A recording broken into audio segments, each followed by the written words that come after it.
It's raining again. It's raining again. I like it. I like it.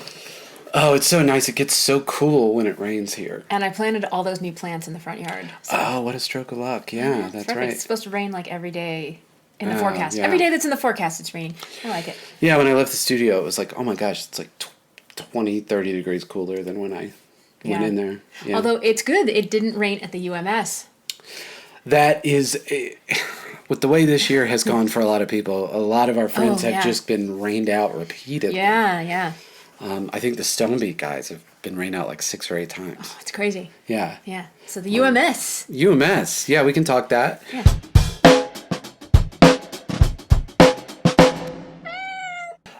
The Underground Music Showcase. Yeah. Which is a long-running Denver thing. I think they're under new management as of, I think it was right before the pandemic. Someone else took it over. And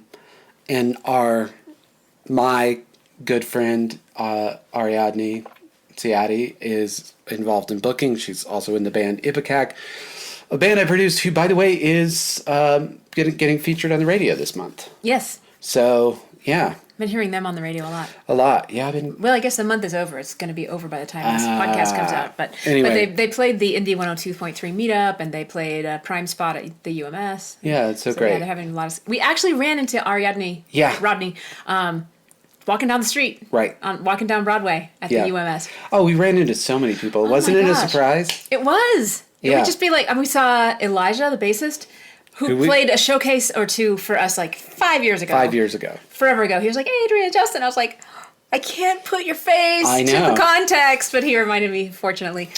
And Casey, who security guy at the Bluebird. Right. Yeah. Yeah, when we played with Cody there. Yeah, and oh my gosh, just Rodney and Michael Pittman, my student. Michael, yeah, and Izzy, your friend. Yep. And Alan Lilly, who is a longtime Adrienne O band fan. Yeah. Yeah, it's great to see him. Haven't seen him since the pandemic. That's what the UMS is for. Yeah, it really is such a great community thing. Yeah.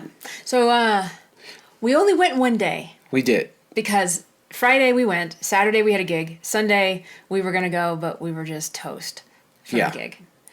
So, I don't know, what do you want to say about the UMS? Rock and roll. You know what I want to say about the UMS? This is my biggest takeaway, is that I love Denver. I love Denver. That's a great one. We're walking around and like, well, first of all, I didn't think twice about what I was going to wear other than what would be comfortable on a warm day. Right. Like, I didn't feel like I needed to be cool or like if I needed to be weird or stand out or if I shouldn't stand out because people would think I'm weird. There were people who were to the nines weird. This is the subject I was trying to remember where I said this is a great podcast thing. But there were also people who were just like wearing shorts and t-shirts. Like all ages. I mean, skewing younger, of course, but we weren't the only older people. Right. I mean, there were older people than us. And just all types of people. And it just felt like everyone was welcome. It just felt friendly.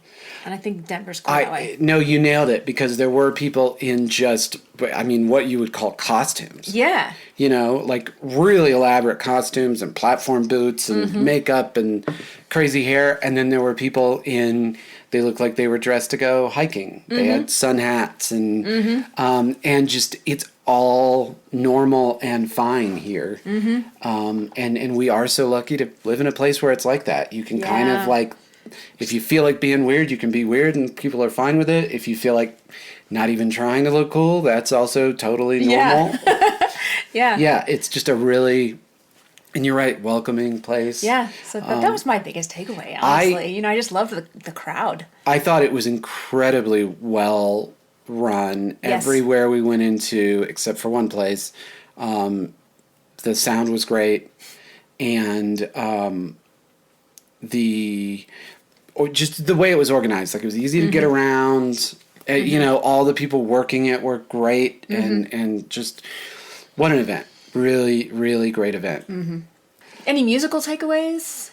I mean, I guess some. I would say, one takeaway is that guitar players should be very aware of how loud their amp is on stage. The one group that we saw that would, and you just couldn't even be in the room with it. We left less than 1 minute into their set. Less than 1 minute, and it was because, and maybe it wasn't his fault, maybe it was backlined stuff, meaning, you know, they just have the same amps and stuff at the back of the stage for all of the performers, that because they're running sometimes. What did Tyler say? He ran, Tyler Bender. He was running bands at one venue from 3 p.m. till 1 p.m. I mean, they like, it's like, you know, so they'll have like 10 bands at each of these venues. Yeah. Anyway, the guitar was so much louder than everything else in the room. And there's nothing a sound guy can do about that. Like if just the amp coming off the stage is super loud, then it just is what it is. Yeah. And in this room, he did not have the power to get it. Your only option at that point is to try to make everything else match the loudest thing on stage. And this just, he wouldn't have had enough juice to do that. Yeah. And we left within a minute because, so that's one takeaway is be careful about how loud you are on stage. The sound guy can always turn you up, but he can't turn you down. Yeah. And other than that, I was just so impressed with the originality and professionalism. Gazes was their bios said they were a super group. Oh gosh, yeah. The bios. The bios. We had a lot of fun. I love band bios so much. Love hate. I love making fun of band bios. Yeah. Like bad band bios are the funniest thing in the world. But Gaze is amazing. Jamila Woods, I had not heard of her. She's not a Denver person. She's a national person, but really great. Des Rocks. DESROCS from New York was on. I'll make that a recommendation. If you like rock music, I would check out Des Rocks. It is really throwback, really 70s. It's got a punk edge to it, but it's definitely very 70s rock, like big, showy, glamorous, high energy, big album. And we said, it was really funny because within 10 seconds of them starting, we looked at each other and we were like, these aren't local. These aren't locals.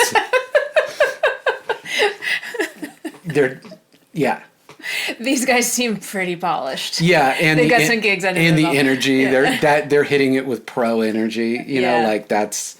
Those were the main things. I mean, just really though, the bands were so great, and like so many things, everything just keeps getting better. You know what I mean? Yeah, and one of my students had a question about how many of the bands at the UMS are local and how many are not local, because he was like, I thought this was a local thing, but I read all these bios and it seemed like there's tons of people from out of town. Right. But Rodney said, how many bands did she say that they were booked? It was like either 135 or 185? 195. 195. Yeah. Oh my gosh. And only about 50 of them, she was guessing, were not local. Right. Were from out of town one way or another. Yeah. And Rodney booked, I think she said, about a third of the festival. Local bands. Yeah. So she's in a position to know. And Ipecac, I don't know how their show went, because traditionally they only play when I have other gigs. I've never seen them live. And sure enough, Saturday night we were at the Armory in Brighton, and that was when Ipecac was doing their set. So I'll have to text them and see what's up. The Armory, man, that was a good gig. Contributed to some of our rock and roll fatigue. Yeah. I mean, I love the room. Yeah, and the manager there. Oh my gosh, is the nicest. Gary, guy. Thank you, Ryan. Oh my gosh, on sound, amazing. Yeah, it was really, really well done. Comfortable green room. I mean, there's 2 big green rooms with lots of lights and stuff, and they fed us and. They fed us Chipotle. They were like, "Are you guys okay with Chipotle?" And we're like, "Yeah." Of course, we're okay with Chipotle. Fine. It'll be fine. So. Anyway, classic kind of Petty Nicks thing. Not a lot to talk about. Well, no, not a ton. I just felt maybe it was because of going to the UMS the day before, which being around crowds and conflicting noises like a band over there and a band over there and a huge crowd and trying to have a conversation, that stuff exhausts me. Right. And I think I was still tired just from being at the UMS on Saturday. So I felt like I really had to dig deep to put on the show. Like, going to that show, I was not in the mood. Right. And then during sound check, I just sat in a chair and scrolled Reddit Yeah. Because I was like, I don't want to have any conversations. I need to save my energy. I would, yeah. And then, we did our thing and it was great. The one difference I saw in the show for me was probably due to my lower energy and due to the fact that it's mostly a seated crowd. Right. A landslide came out of me at a lower volume than it normally does. I don't know if you noticed that. I didn't notice the volume. I noticed. And I don't mean just volume. I mean it was a more tender and vulnerable and quiet approach than normal. And that turned into a pin drop moment. It did. Like, it took you a few lines, because especially the back of the room was pretty rowdy. So the room sits about 200, and then they can fit another 100, 150 in there, and I think we got it to capacity, because there were probably 100 people. Anyway, it took a few lines, but then it was like eerie, like pin drop. Like when my guitar solo came up, I was like so nervous because it was just like dead quiet in there. Like, it's like when you talk really quietly. Yeah. And people listen to you more closely. The lean in thing. Yeah, you get them to lean in. Yeah. And when you did the stop, which often is a big applause break, to use a business term, industry term, where you go, see the snow, hills. And and there's a pause there, and it was deadly quiet. Like, I mean, it was like, it was so quiet. It was great. They were listening so intently and whatever, but that's almost why I was nervous when I hit the guitar solo. I was like, oh, these people are really listening closely. Better not screw up. Yeah. Yeah, and I didn't let that moment sit too long because I didn't want applause on that one. I didn't want that silence to be broken by applause. I wanted it to just sit for a moment and then keep singing. Yeah, and Brian is so good at reading you on that stuff and following. Yeah. I mean, Stax is the best. We all know it. Yeah. I think I did. My takeaway is I had been talking to several artist development people, clients of mine lately, about specifically what, there's such a thing as pushing too hard, where you're either just tiring yourself out and it's not adding anything, or you're actively, turning people off because you're just pushing too hard. It's like when you're overly friendly.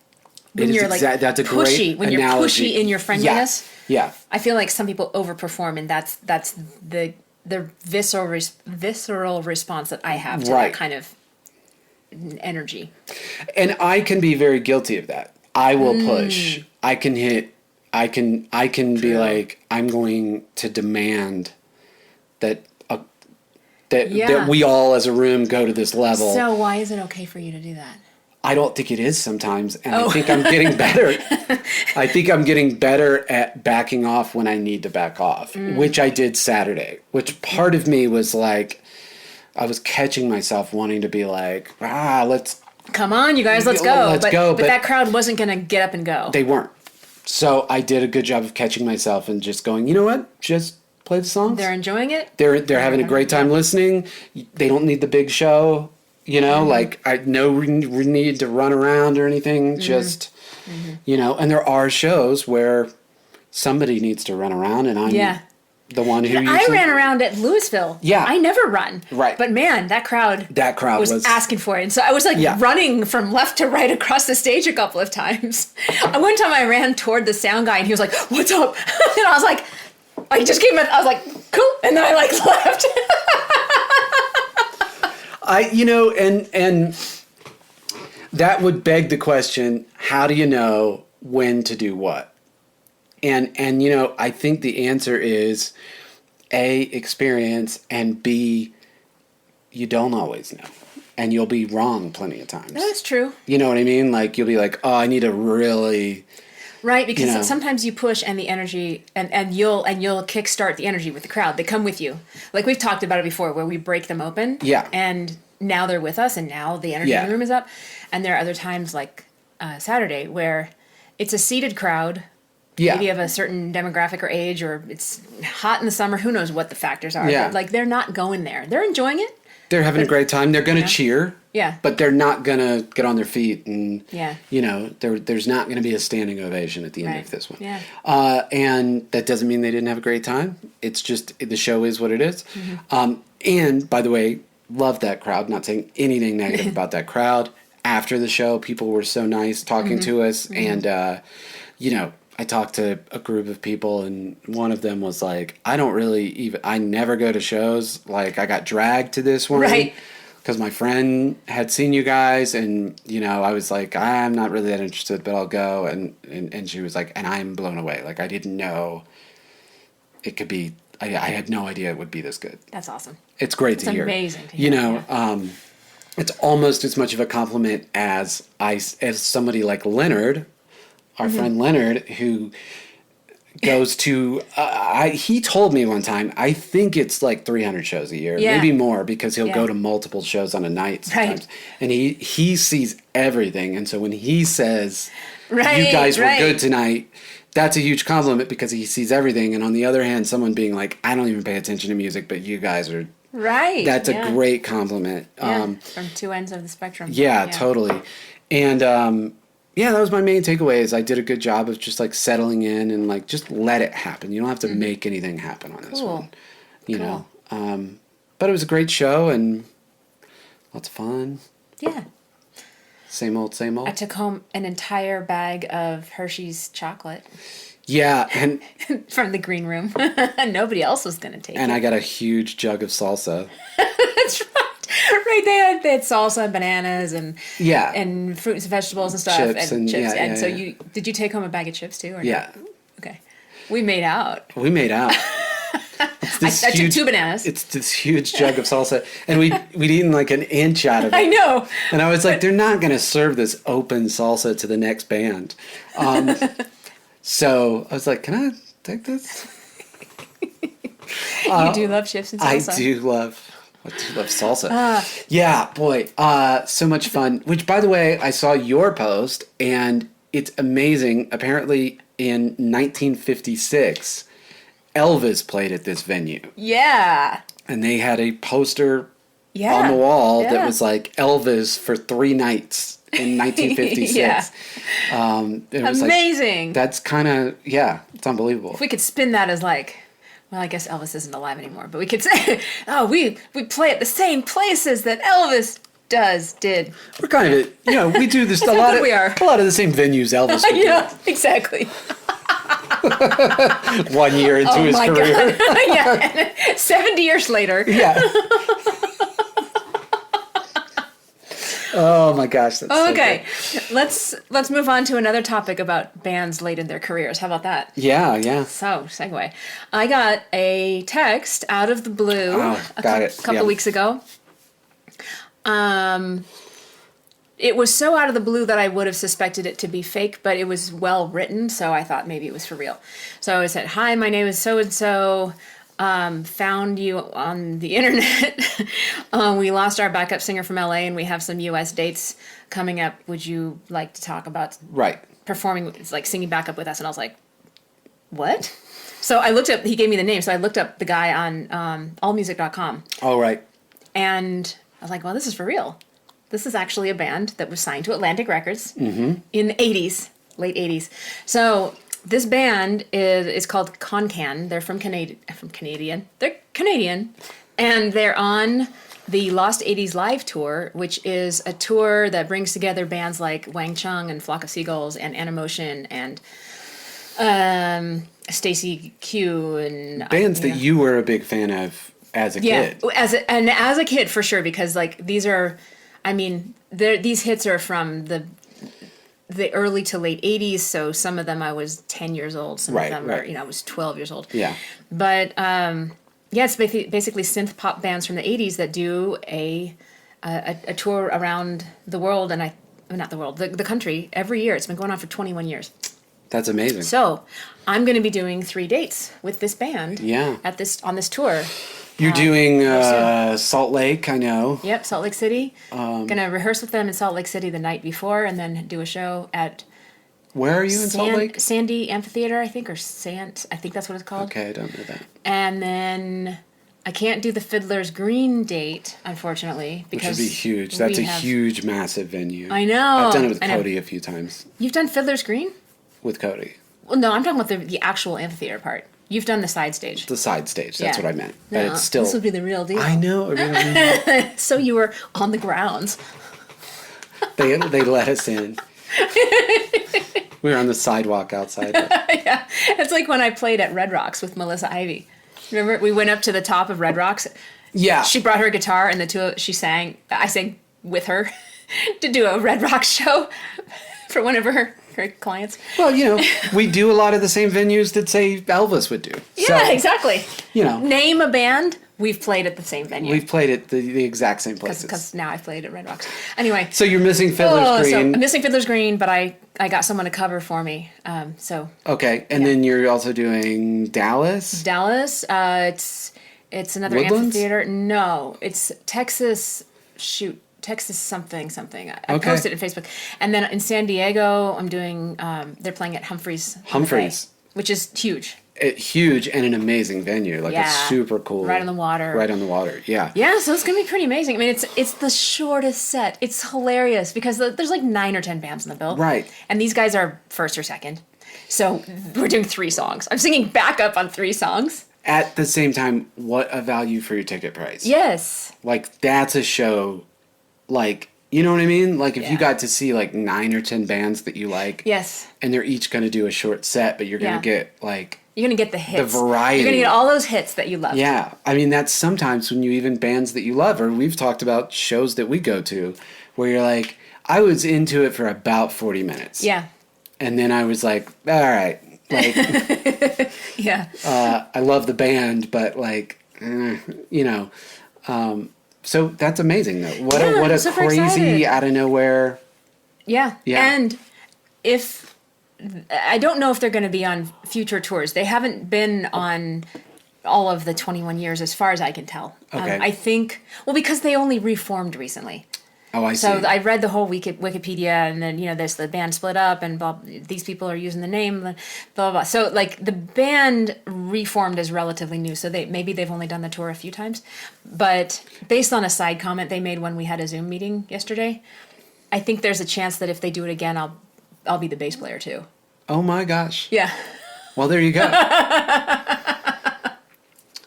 Because their previous backup singer, female backup singer, also played bass. I saw their videos. Oh. So I would just be, because I saw their videos and I was like, I texted, I was like, I'm happy to play bass on these songs too if you want. I mean, I'm not attached to it. And they were like, cool, good idea, but we're just concerned about the limited amount of rehearsal time. Right. I'm like, no problem. Yeah, that makes a lot of sense. I'm not going to stress anybody out, But if you get it, if you do another one, that's, that is something I talk about with all the time. You just, the analogy I use is throwing rocks into a huge lake, and you just don't know how far the ripples go. Yeah. When you start putting stuff out into the world, you just don't know who's going to see it. You don't know how far it goes. It's often going to go a lot further than you think. They said the lead singer guy was like, I felt really weird. I felt like I was stalking you because we found 25 singers we thought we might consider. Oh my gosh, really? That many? Yeah. Wow. And then they narrowed it down. They looked at people's videos, kind of searched what they were doing online, and they narrowed it down to me. And they watched me play bass. Yeah. And they apparently listened to me sing. I did all those covers last year, so I'm guessing that's part of it. That's a perfect example. Got to be part of what they found. Yeah, just a project you put together and put stuff out into the world and blah, blah, blah. I was doing bass covers and doing, karaoke songs and stuff. So it made me want to get back on the train of releasing proof that I do what I do. Maybe every month another bass cover or another vocal cover. Nothing huge. I mean, we're still going to do original music, but something to just be like, yep, I do play bass, and here's proof in case you're looking around, and I do sing, and here's proof. I don't know. Well, it's like we've talked about with gigging and or recording, putting stuff out. It's sort of the equivalent of college professors publishing. Mm-hmm. It's, now you're an expert in this thing, but you need to keep publishing so that you're proving that, hey, I'm still working on this. Yeah. I'm still out here figuring stuff out. And it's very similar to that kind of thing. I'm still in the game. Yeah, exactly. Yeah. You can't just get your PhD and then teach at a university and never contribute to the academia. You got to keep showing up. And so speaking of showing up, I started doing the live streams. Mm-hmm. I'm doing artist development live streams. I can't remember if we talked about it last week. Yeah, we talked about it last 2 weeks. Okay, last 2 weeks, huh? So this is really fascinating. We've been building to it. Yeah. So I did the first one, and honestly, not that it was that many people, but an amazing response in that several people, watched it, and I think I got 2 clients out of doing just the one session. Oh my gosh. And there were like some comments on it, and cool. So I think that might wind up being fruitful. I've got some questions that people wrote after they saw it. Excellent. Because you do the live, and then it just goes on YouTube or Instagram, and then people can watch it after the fact. So there were 3 or 4 people watching it, and then several people watched it after the fact and wrote and commented and asked questions. So it looks like, maybe that's going to be a cool thing to do. It was super hard because I'm doing half an hour and by yourself. By myself, I am just talking to a camera, and you could make them shorter. Yeah. No, I think we're going to see how they go. It is just interesting talking to yourself with no feedback. Yeah, these are easy. These are so super easy. Like the half hour, just having a conversation. Yeah, right. Like, but yeah, just talking to yourself is so. Maybe you could pretend to be 2 people. I could go kind of like from one side to the other. Like, and so, what would you say to someone? What I would say is, you can interview yourself. It's funny that was a gag I used to do on stuff. I never not like when it was getting. Actually filming, but I had a character that, funny enough, I called Jonathan, and he would be off camera, and I would, if I was on camera, I would yell at, like he was the producer or my assistant or something. And so if I was doing a no address thing or whatever, any of those things, or did a lot of cable access in the Midwest when we were touring. They had these sort of Wayne's World type shows that were and you do it. But I would pretend to yell at the off screen. It's always fun to me. Anyway, so hopefully that'll be a cool thing, and we'll keep that going. Yeah. Anything else? Well, you got any? Yeah. I had a project come to a close. You did. I finished my work through Nate's frequent flyer list of weddings, common wedding and corporate songs, but mostly wedding, I think. So now I am that project is done. It doesn't mean I'm not going to learn any new songs, but I'm not trying to do 3 a day anymore. Now I am learning to use the Helix, which is, if you're watching us on YouTube, it's this pedal. It's like a multi-effects pedal. So there's compressors, and there's fuzz pedals, and there's the Helix is the platform I've used for 5 or 6 years. That is like an amp simulator, and it's basically like you have 80 amps and 100 speaker cabinets and every effect pedal you can think of virtually stuffed into the same box. Mm-hmm. And you were getting some cool tones out of it. I don't quite have the synth-based tone that I want. I was having trouble making that happen. It's missing a few things. Okay. There's the bass balls by EHX, and it doesn't have a bass balls filter. It's very recognizable. You would, if you heard it, you'd be like, "Oh, that's that sound." Okay. There's a few things that it doesn't have, but I love it personally. How are you enjoying messing with it? Oh, I like it. It's so cool to just get that different tone out.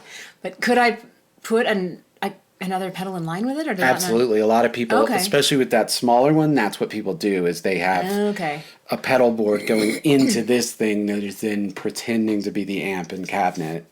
And so they're running some of the effects there and some of their own pedals. Okay. So yeah, you. Because I really want something that makes it sound like an actual synth bass. Right. I wasn't quite getting I wasn't getting the space between the pulses that I wanted. Yeah, we can talk about that. Yeah, we'll work on it. Anyway, and then I'm also going back to the 5-string. You were doing Call Me Al. Yes. Recommendations. I'm going to make it a thing. Recommendations. Go back and watch. You sent it to me, and I forgot. Go back and watch the video for Call Me Al with Paul Simon and Chevy Chase.